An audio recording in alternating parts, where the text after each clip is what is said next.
dukkha dukkhaလူလောကမှာအစဉ်ပြေတဲ့အခါမှာချမ်းသာလို့အစဉ်မပြေတဲ့အခါမှာဆင်းရဲဒုက္ခအကြက်တဲတွေတွေ့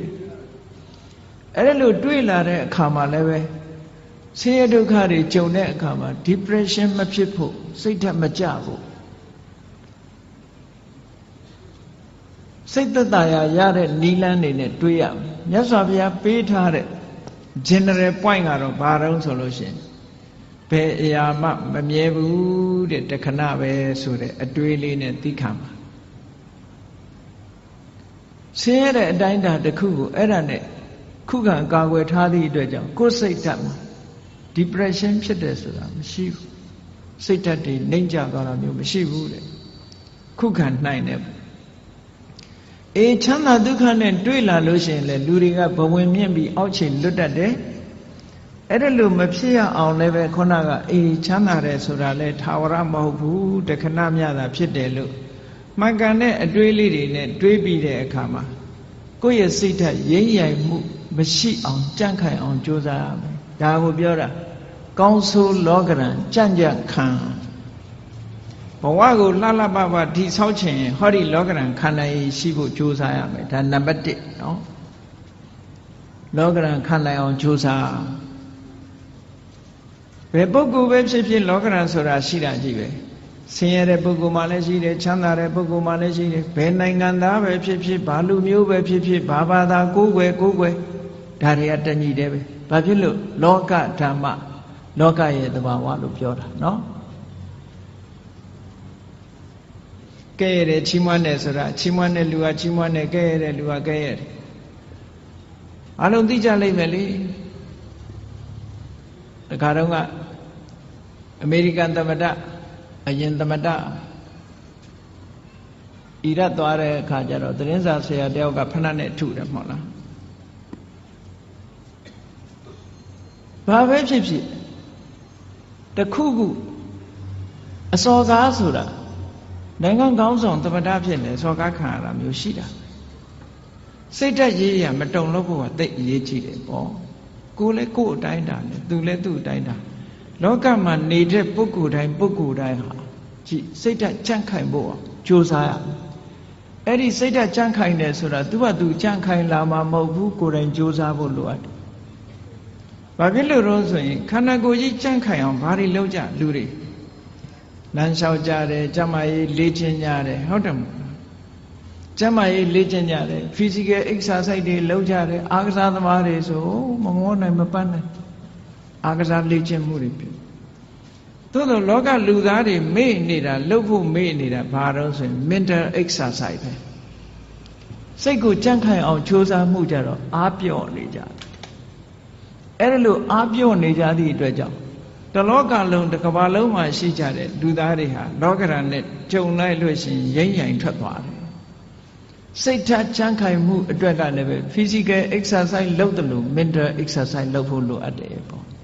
အဲ့ဒါတရားကျင့်တယ်ဆိုတာအဲ့ဒါပြောတာနော်တရားကျင့်တယ်ဆိုတာအဲ့ဒါပြော physical exercise လုပ်တယ်ဆိုလို့ရှိရင်လူတွေကလမ်းထွက်ရှောင်ရတယ်ကျန်းမာရေးလေ့ကျင့်ရတယ်အပြေးလေ့ကျင့်တယ်ခန္ဓာကိုယ်ကြံ့ခိုင်အောင်လုပ်တယ်ဒါဖြင့်စိတ်ဓာတ်ကြံ့ခိုင်အောင်ဘာလို့ကတရားထိုင်တယ်တို့စိတ်ဓာတ်လေ့ကျင့်ခန်းယူတယ်စိတ်တည်ငြိမ်အောင်ကြိုးစားတယ်ကိုယ်အိမ်မှာကိုယ်နေရင်ကနေပြီးတော့မှန်ကန်တဲ့အတွေးကလေးတွေတွေးတယ်ဆိုပါစို့လောဘစိတ်တွေများနေတယ်တွေ့တာစိတ်တွေများနေတယ်တဦးနဲ့တဦးခင်မင်ပြီးတော့သိတ်တွေ့တာမှုတွေများနေလို့ရှင်တွေးလေအေးလူဆိုတာတနေ့ကျတော့ခွဲရအောင်ပါပဲဟောမခွဲခင်တို့ဘာတွေလုပ်မလဲတချို့ကအဲ့ဒါမျိုးကိုစဉ်းစားရမှာမစဉ်းစားကြဘူးပေါ့စိတ်ဓာတ်ကြံ့ခိုင်အောင်အဲ့ဒါတွေကလေ့ကျင့်ပေးရဆိုပါစို့နုပြိုးနေတဲ့အရွယ်ရှိတဲ့ပုဂ္ဂိုလ်တွေကစဉ်းစားရမှာပါဇရာဓမ္မောမိဇရံအနတ္တိတောငါမှအိုခြင်းသဘောရှိတယ်အိုတဲ့သဘာဝငါမှရှိနေတဲ့အိုခြင်းတရားကိုငါမလွန်မြောက်နိုင်သေးဘူးလို့ဒီဟာစိတ်ဓာတ်ကြံ့ခိုင်အောင်လေ့ကျင့်မှုတစ်ခုပဲတချို့အဲ့ဒါတွေတွေးရင်စိတ်ပြည့်စရာကြီးလို့ထင်တယ်မဟုတ်ဘူးစိတ်ပြည့်စရာတွေးတာမဟုတ်ဘူးသဘာဝအမှန်ကိုသိအောင်ကြိုးစားစိတ်ဓာတ်ဆိုတာသဘာဝအမှန်ကိုသိမှဒီထက်တယ် ရင့်ကျက်လာဗျာတိဓမ္မောမိဗျာရေနတိတောအေးငါခန္ဓာကိုယ်ကြီးဟာနာရတဲ့သဘောရှိတယ်နာခြင်းတရားကိုငါမလွန်မြောက်နိုင်သေးဘူးတွေးပါဆင်ញင်စဉ်းစားပေးပါလေ့ကျင့်ပေးပါစိတ်ကိုဒါနဲ့လေ့ကျင့်ပေးအာယုန်နဲ့စိတ်ကိုလေ့ကျင့်ကောင်းတဲ့အာယုန်နဲ့စိတ်ကိုလေ့ကျင့်တာခေါ်တယ်မရဏဓမ္မောမိမရဏနာတိတောလူတိုင်းဟာသိခြင်းသဘောရှိတယ်ငါလည်းပဲသိခြင်းသဘောရှိတယ်သိခြင်းတရားကိုငါမလွန်မြောက်နိုင်ဘူးလေ့ကျင့်ပေးပါလေ့ကျင့်ပေးသည့်အတွက်ကြောင့်ဟောတန်ရောစင်ပြီရောပါလားအတွေ့အတာတွေရောပါလားလူတွေကထင်တယ်အတွေ့အတာရောပါသွားလို့ရှိရင်တဦးနဲ့တူကွဲသွားလိမ့်မယ်လို့ထင်တယ်မဟုတ်ဘူးတန်ရောစင်နဲ့တွေ့တာဟာမေတ္တာနဲ့တွေ့တာနဲ့မတူတဦးနဲ့တူမေတ္တာနဲ့ကုညီဆောင်လျှောက်တာကမှပိုးခိုင်တာတန်ရောစင်ကမခိုင်ဘူးတန်ရောစင်ဆိုတာကိုယ်အလိုချလေးဖြစ်နေတုန်းနဲ့တန်ရောစင်ကိုယ်စိတ်တိုင်းမကြတော့ဘူးဆိုတာနဲ့တပြိုင်နက်တန်ရောစင်မရှိတော့တဏှာရဲ့သဘောကကိုယ်ကောင်းစားဖို့ပဲရှိတယ်ဆိုပါစို့သားသမီးတွေကိုမိဘတွေကချစ်တယ်နဲ့ပြောကြတယ်သားသမီးချစ်တာလားကိုချစ်တာလားသေချာဆန်းစစ်ကြည့်အများကတော့ဖြေလိမ့်မယ်သားချစ်တယ်သမီးချစ်တယ်ပေါ့ဒါဖြင့်အဲ့ဒီသားသမီးကိုဘာကြောင့်ချစ်နေတာတုံးလို့မေးလိုက်လို့ရှိရင်ဒီသားသမီးလေးကိုကြည့်ပြီးတော့ကိုယ်စိတ်ထဲမှာစိတ်ချမ်းသာနေတယ်အာကိုးနေတယ်ယုံကြည်နေတယ်ငါတက်ကြည့်ရင်ငါသားလေးကငါဆောင်းရှောက်မှာပဲငါသမီးကငါဆောင်းရှောက်မှာပဲနဲ့ဟောအာကိုးမှုတွေတွေ့တာမှုတွေအဲ့ဒီလိုမျောလင့်ချက်ကလေးတွေနဲ့ထင်အဲ့ဒီသားသမီးကကိုယ့်ကိုဒုက္ခပေးလာပြီဆိုရင်မိဘတွေဘာလုပ်ကြတော့အိမ်ကနေနှင်ချပြီးအမွေပြတ်ကြော်ညာကြတယ်မဟုတ်လားအဲ့ဒါဖြင့်အဲ့ဒီသားသမီးကိုချစ်တယ်ဆိုတာဘာကိုချစ်တာတော့လို့မေးလို့ရှိရင်ကိုယ့်ရဲ့ပျော်ရွှင်မှုကိုဖျက်ဆီးလာပြီးကိုယ့်ရဲ့ဘဝကိုထိခိုက်လာပြီးဆိုလို့ရှိရင်အဲ့သားသမီးမချစ်တော့အဲ့ဒါကိုကြည့်မယ်ဆိုရင်မိဘတွေကတကယ်ချစ်တယ်ဘာကိုချစ်တာတော့ကိုယ့်ဘဝကိုချစ်တာပဲကိုယ့်ဘဝကိုထိပါလာပြီးနှောင့်ယှက်လာပြီးဆိုရင်လက်မခံတော့ဘူးလေချစ်လာပါတယ်ဆိုတော့ဇနီးမောင်နှံတွေ divorce လုပ်ကြတယ်၊ကွာရှင်းကြတယ်။ဘာဖြစ်လို့ပြောကြတဲ့အခါမှာစိတ်သဘောထားချင်းမတိုက်ဆိုင်လို့ဆိုလိုတာကသူစီကကိုပျော်ရွှင်မှုမရဘူးကိုစီကသူပျော်ရွှင်မှုမရဘူးကိုရဲ့ပျော်ရွှင်မှုတွေဆုံးရှုံးကြတယ်အဲ့ဒီဆုံးရှုံးတာကိုမကြိုက်တာပဲအမှန်တကယ်အနိတ္တရာကိုလိုက်ရှာကြည့်လို့ရှိရင်မြတ်စွာဘုရားကဒါကြောင့်မို့ဟောတာအတ္တသမံပေမနတ္ထိကိုချစ်တာလောက်တခြားကိုအချစ်နဲ့တူတဲ့အချစ်ဆိုတာမရှိဘူးလို့ဒီလိုပြောတာဒါတကယ်ကိုအစစ်အမှန်ကိုဟောဒါကြောင့်မို့လို့မေတ္တာဆိုတာကတော့အဲ့ဒါမျိုးမဟုတ်ဘူးတဏှာကရယူလို့တယ်ခံစားလို့တယ်ဒါတဏှာချစ်မေတ္တာချစ်ဆိုတာကအဲ့ဒါမျိုးမဟုတ်ဘူးသူများအတွက်ပေးဆက်ခြင်းမေတ္တာချစ်ကသူများအတွက်ပေးဆက်တယ်တဏှာကကိုယ့်အတွက်မေတ္တာကသူ့အတွက်လှုပ်တာကပို့ပြီးတော့ခိုင်မြဲတယ်တဲ့ဘာဖြစ်လို့တော့ဆိုစဉ်းစားရတယ်သူ့အတွက်စဉ်းစားတာကိုယ့်အတွက်မစဉ်းစားဘူးဟိုတစ်ဖက်ကလည်းမေတ္တာနဲ့ဆိုရင်သူ့အတွက်စဉ်းစားတယ်ကိုယ့်အတွက်မစဉ်းစားဘူးအဲ့ဒီတော့သူ့အတွက်ဆင်ပြေးနေလို့ရှိရင်ဟောမကွဲမကွာဖြစ်တာပေါ့ဟိုလူကလည်းငါအတွက်စဉ်းစားတယ်ဟိုလူကလည်းငါအတွက်စဉ်းစားတယ်နှစ်ဦးကိုယ့်အတွက်ကြီးပဲစဉ်းစားတယ်လိုဘဖြစ်နေတဲ့အချိန်မှာတော့ကိုယ့်အတွက်ဖြစ်နေရင်ခြေနှက်တယ်ကိုယ့်အတွက်မဖြစ်တာနဲ့တပြိုင်တည်းခွဲကြရောအဲ့တော့မေတ္တာချက်နဲ့တဏှာချက်ဟာတခြားနည်းနဲ့ပြောမယ်ဆိုလို့ရှိရင်မေတ္တာချက်ကအေးမြပြီးတော့တဏှာချက်ကပူလောင်နေတဏှာရဲ့နောက်ွယ်မှာဘာတွေလာတော့ဆိုတောကဆိုတာရောက်လာစိုးရိမ်တာတွေပူဆွေးတာတွေဒါတွေဖြစ်လာမေတ္တာရဲ့နောက်ကမှဒါတွေလုံးဝမရှိဘူးအေးချမ်းတယ်တည်ငြိမ်တယ်ဆိုတာတွေဖြစ်တယ်ဒါကြောင့်မို့မေတ္တာနှလုံးသားနဲ့ချစ်နိုင်အောင်ကြိုးစားအဲ့ဒါပို့ပြီးတော့ခိုင်မြဲတယ်စိတ်ဓာတ်ကြံ့ခိုင်မှုနဲ့ပတ်သက်ပြီးတော့ဒါကိုမြတ်စွာဘုရားကလောကရန်နဲ့ကျုံလာပြီဆိုလို့ရှိရင်ကြံ့ကြံ့ခံနိုင်အောင်လေ့ကျင့်ရစိတ်ဓာတ်ကိုလေ့ကျင့်ပေးရမယ် လေ့ကျင့်တယ်ဆိုတဲ့နေရာမှာဘာနဲ့လေ့ကျင့်သမထကျင့်စဉ်တစ်ခုကိုကျင့်တာလဲဒါလေ့ကျင့်တာပဲဝိပဿနာကျင့်စဉ်တစ်ခုကိုကျင့်တာလဲလေ့ကျင့်တာပဲအဓိကကတော့ wise attention လို့ဆိုတယ်မှန်မှန်ကန်ကန်စဉ်းစားတတ်မှုပါယောနိသောမနတိကာရလို့ခေါ်တယ်မှန်မှန်ကန်ကန်စဉ်းစားတယ်ဆိုတာဘာတော့ဆိုရင်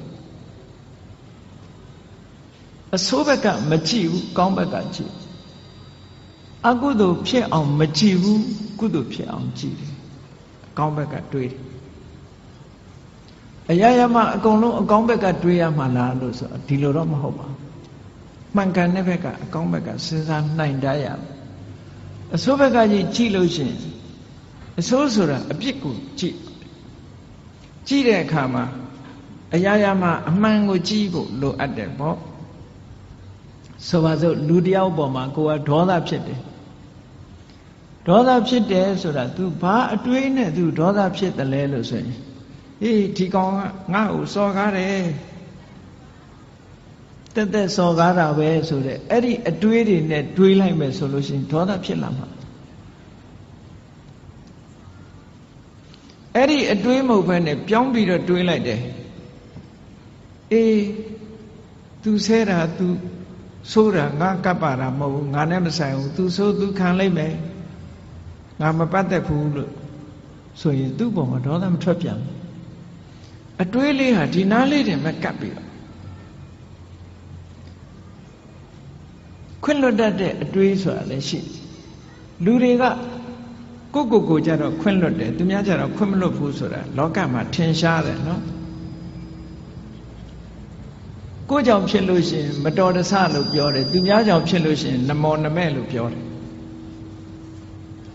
တကယ်ကိုအဲ့ဒါလို့ဖြစ်တယ်နော်သူများကြောင့်တစုံတစ်ခုဖြစ်သွားရင်ဟာဒီလူကနမောနမဲ့နေလို့ဖြစ်တယ်ကိုကြောင့်ဖြစ်ရင်တော့မတော်တဆသူများကြောင့်လည်းမတော်တဆလို့တွေးလိုက်ရင်ဒေါသမဖြစ်တော့ဘူးအဲ့ဒါဩမတော်တဆဖြစ်ရှာတာပဲဟောဒါစိတ်ဓာတ်ရဲ့အကြံခံမှုတွေပဲကိုယ်ကိုလေ့ကျင့်ပေးရမှာအောင်ပြောတာသူများပေါ်မှာအပြစ်နေမြင်နေသေးသမျှကာလပတ်လို့မေတ္တာဆိုတာသက်ဝင်နိုင်ဖို့မဖြစ်ဘူးတဲ့ဘယ်ရာပဲဖြစ်ဖြစ်အစဉ်ပြေအောင်စဉ်းစားတတ်ဖို့လိုတယ်ပေါ့အကောင်းဘက်ကကြည်တာတွေဟာစိတ်ဆင်းရဲမှုကိုကာကွယ်ပေးနိုင်တာတော့သိကြတယ်ပုံမြင်လေးတစ်ခုရှိတယ်မြေထားမောင်းတဲ့မြေထားမောင်းသမားတစ်ယောက် engine driver မြေထား driver တစ်ယောက်ဘယ်တော့ဖြစ်ဖြစ်သူကအကောင်းဘက်ကကြီးပဲပြောတယ်အဆိုးဘက်ကဘယ်တော့မှမကြည့်ဘူးကောင်းဘက်ကကြီးပဲပြောလို့ရှိတယ်ဒီနေ့ကျတော့ဘာဖြစ်တုံဆိုမတော်တဆသူ accident ဖြစ်တယ်ဆေးရုံတင်လိုက်ရဆေးရုံတင်လိုက်ရတော့ခြေထောက်တစ်ဖက်ဟာမြေထားကျိတ်ပြီးတော့အမတန်အခြေအနေဆိုတော့ခြေထောက်တစ်ဖက်ဖြတ်ရမယ်ကိန်းရောက်သွားအဲ့ဒီမှာသူ့မိတ်ဆွေတွေကသတင်းသွားမေးတယ်မေးရင်သူ့ကိုပြောတာမင်းဘယ်တော့မှဆိုအကောင်းဘက်ကကြီးပဲပြောတယ်အကောင်းကြီးပဲမြင်တယ်မင်းဒီတစ်ခါမင်းကိုမင်းဖြစ်တဲ့အခါအကောင်းမြင်နိုင်အောင်မလားပေါ့အကောင်းမြင်နိုင်အောင်မလားမင်းကိုယ်တိုင်ခြေထောက်တစ်ဖက်ဖြတ်ရတော့မယ်မင်းဘယ်လိုလုပ်အကောင်းမြင်မလို့ဆိုအဲ့ဒီလူကပြုံးပြီးတော့ဘာပြောတော့ဆိုလို့ရှိရင်တငယ်ချင်းတို့တဲ့ငါဒီကနေ့ကစပြီးတော့ခြေထောက်ဒီဖဏတ်ဟာတစ်ဖက်ဖိုးသက်သာသွားပြီငါဖဏတ်ဟာနှစ်ခုမဝယ်ရတော့ဘူးတစ်ခုပဲဝယ်ရတော့အကောင်းဘက်ကနေကြည့်ပြောတာနော်ဖဏတ်တရံထဲမှာတစ်ဖက်စာပဲငါဝယ်ရတော့မယ်ဆိုတစ်ဖက်ဖိုးငါသက်သာသွားပြီလို့ပြောတာခြေထောက်ဖြတ်ရလို့ဖြစ်ရလေခြင်းဆိုတဲ့အတွေးကိုမတွေးဘူးအေးဖဏတ်တစ်ဖက်ဖိုးသက်သာသွားပြီအကောင်းဘက်ကမြင်တာတချို့နေရာမှာ wise attention ဆိုတာအဲ့ဒါမျိုးကိုပြောတာတစုံတစ်ခုဖြစ်လာလို့ရှိရင်စိတ်ဆင်းရဲနေမဲ့အစားအကောင်းဘက်ကလှည့်တွေးပြီးတော့လှုပ်တဲ့လှုပ်ထိုက်တာလှုပ်အောင်ဒါပြောတာနော်လှုပ်တဲ့လှုပ်ထိုက်တာစိတ်ပူပန်တာနဲ့လှုပ်တဲ့လှုပ်ထိုက်တာဆိုတာနဲ့တခြားစီတချို့ကမကောင်းတာဖြစ်ပြီဆိုလို့ရှိရင်စိတ်ထဲကပူပန်ပြီးတော့ဘာလို့မှမသိညာလို့မှမသိစိတ်တွေဆင်းရဲပြီးတော့အဲ့ဒါလိုနေတယ်အဲ့ဒါလိုမဟုတ်ဒါအဖြေမဟုတ်ဘူးတဲ့ အဖြစ်မဟုတ်ဘူးစိတ်ပူပန်နေမဲ့အစားပူပန်မှုကိုလျှော့ချပြီးတော့ဘာလို့သင့်တယ်ဆိုတာကိုစဉ်းစားဖို့ပဲလိုအပ်တယ်ဟောတာစိတ်ရဲ့စွမ်းရည်တွေကိုဒီလိုလေ့ကျင့်ပြရမယ်လို့ပြော